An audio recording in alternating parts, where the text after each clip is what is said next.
treat. A true master of horror, Mr. Tom Holland.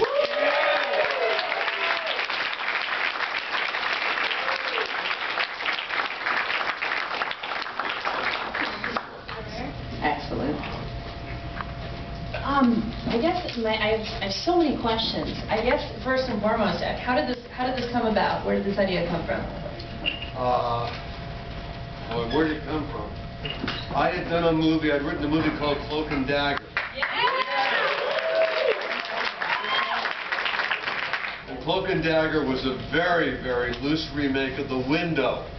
And The Window was the precursor to Rear Window.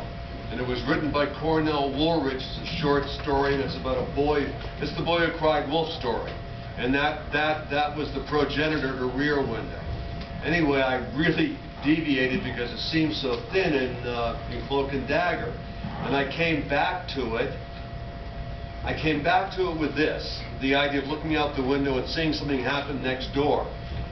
But it worked when it was a vampire, and it didn't work anymore when it was a serial murderer, and then of course they did Disturbia. And I had the idea that if a vampire moved in next door, there was something that just tickled my funny bone about that. It was just inherently funny, but I carried the idea around for like a year, and I couldn't make it work. And then all of a sudden I thought of the Peter Vincent character. And the minute that I had Peter Vincent, then the whole story fell into place, and I wrote it almost overnight. But that was after, thinking about it for like a year. So Peter Vincent, of course, being an homage to horror host Vincent Price. It seems like the entire movie is kind of a love letter to classic horror in a way, and the Hammer films, and the character of Charlie being a fan of those movies as we see over and over. Obviously, that's an influence for you. That was everything that I grew up with.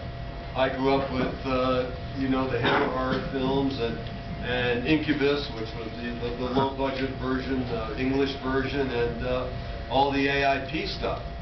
And this was my memory of it.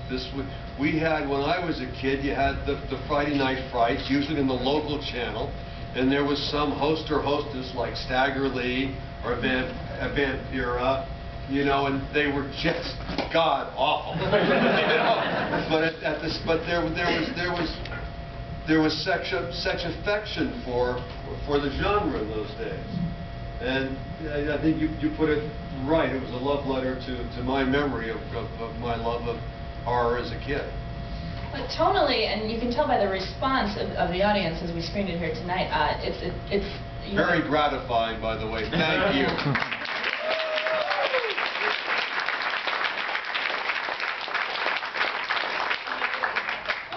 For a movie in this genre, it has a lot of warmth and a lot of humor.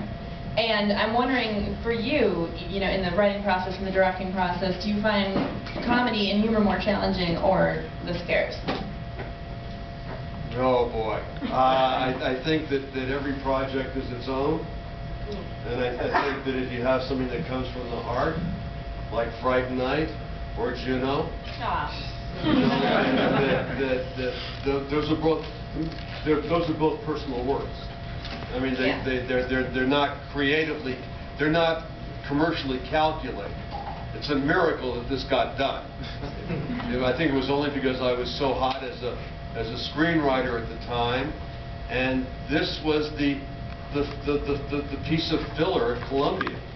They were all concentrated on the big films like Perfect.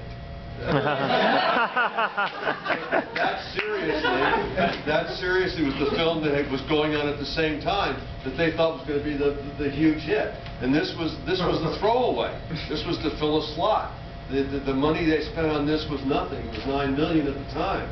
And Guy McElwain, God rest his soul because he's passed away now, Guy said, "Oh my God, I'm afraid my whole time at Columbia, what I'm going to be known for is Fright Night." Well, tell me a little bit about, so it was $9 million at the time. Tell me a little bit about the shoot. Do you remember how long it was? I think it was 42 days, and I think that took place over the Christmas holidays too. I actually think the effects are amazing. Well, I really lucked out. I had an extraordinary group of guys and girls. It's the Ghostbusters crew. It's Richard Edlund just as they had finished Ghostbusters. So they tried all this stuff. Yeah.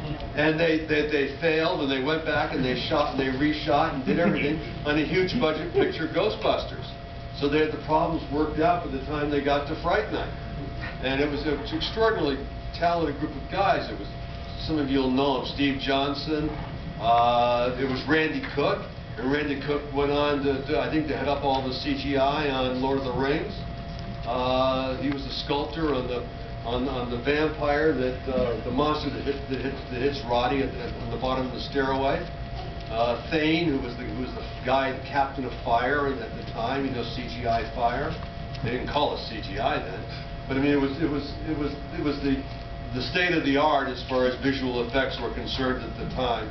And I had Richard Edlund, and he was just sensational. Cool.